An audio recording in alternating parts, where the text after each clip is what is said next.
بسم اللہ الرحمن الرحیم۔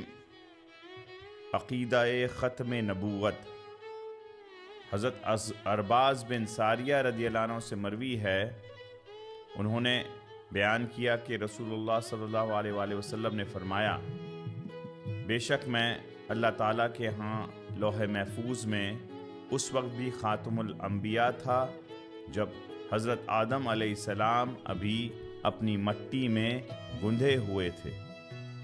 میں تمہیں ان کی تعویل بتاتا ہوں کہ جب میرے جد امجد حضرت ابراہیم علیہ السلام نے دعا کی، اے ہمارے رب، انہی میں سے وہ آخری اور برگزیدہ رسول صلی اللہ علیہ وآلہ وسلم مبعوث فرما، اور حضرت عیسیٰ بن مریم علیہ السلام کی بشارت کے بارے میں بھی جب انہوں نے کہا، اور اس رسول معظم صلی اللہ علیہ وآلہ وسلم کی آمد کی بشارت سنانے والا ہوں جو میرے بعد تشریف لا رہے ہیں، جن کا نام آسمانوں میں اس وقت احمد صلی اللہ علیہ وآلہ وسلم ہے، اور میری والدہ محترمہ کے خواب کے بارے میں جبکہ انہوں نے میری ولادت کے وقت دیکھا کہ انہوں نے ایک ایسے نور کو جنم دیا جس سے شام کے محلات بھی روشن ہو گئے۔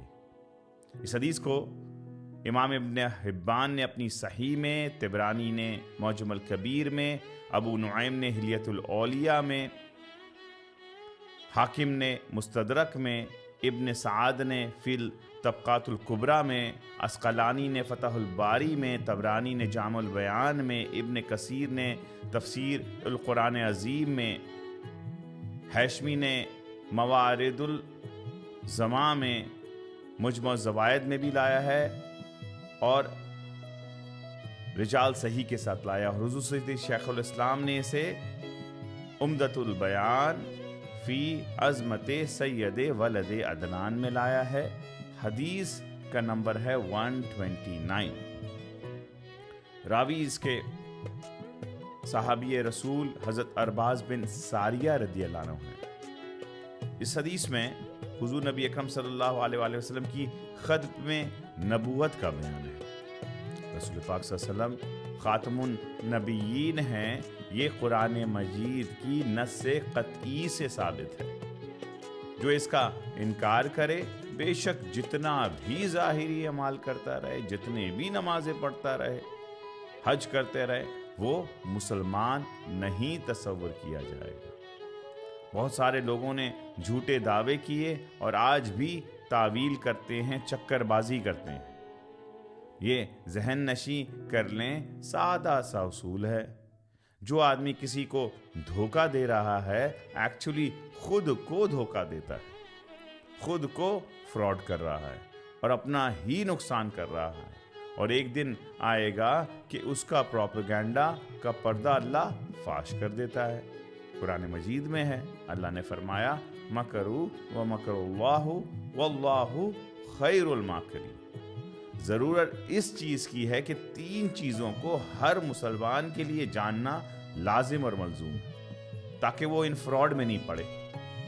نمبر 1، تدب العلم فریدۃ علی کل مسلمین۔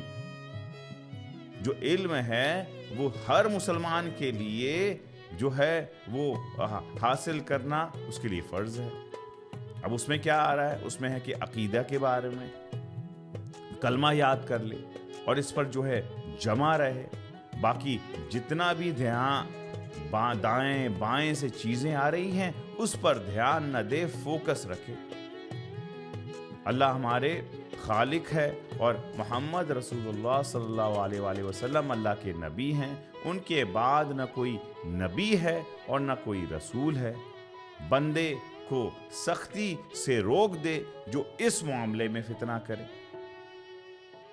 نمبر 2، عمل کے حوالے سے حلال اور حرام کو جانے، کیا وہ منہ میں ڈال رہا ہے، اس سے کون سا خون بن رہا ہے۔ اگر حرام ہے تو قلب بھی مرا اور اندر سے ایمان بھی مرا۔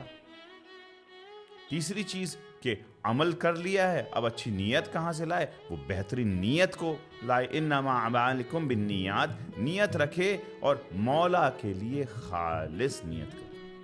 نہ کسی کو دکھانے کے لیے، نہ کسی کے نام نمود کے لیے۔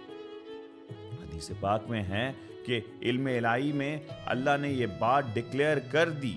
اب آئیے حدیث کی طرف۔ ڈکلیئر کر دی، کیا ڈکلیئر کر دی؟ کہ خاتم النبیین رسول پاک صلی اللہ علیہ وسلم ہی ہوں گے۔ اور پھر رسول پاک صلی اللہ علیہ وسلم نے دلیل دی، فرمایا کہ آدم علیہ السلام کی روح پھونکے جانے سے پہلے اللہ نے ڈیسائیڈ کر لیا ہوا تھا کہ میں اللہ کا آخری نبی رہوں گا۔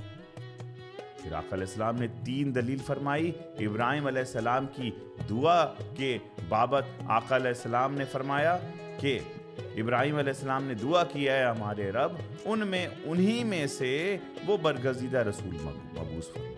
پھر فرمایا کہ میں عیسیٰ بن مریم کی بشارت ہوں، جب بنی اسرائیل کے سامنے آپ نے کہا کہ اور اس رسول کی آمد کی بشارت سنانے والا ہوں جو میرے بعد تشریف لا رہے ہیں، جن کا نام آسمانوں میں احمد ہے۔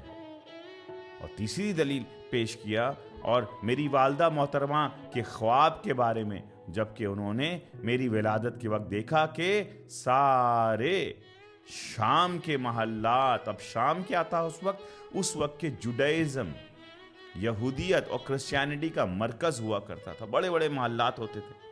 تو جب یہ نور اعلی نور مبعوث ہوا تو میں نے دیکھا کہ اللہ تعالیٰ نے سارے پردے اٹھا دیے اور مکہ شریف سے شام کے محلات کو دیکھ لیا کہ پورا نور آ گیا ہے۔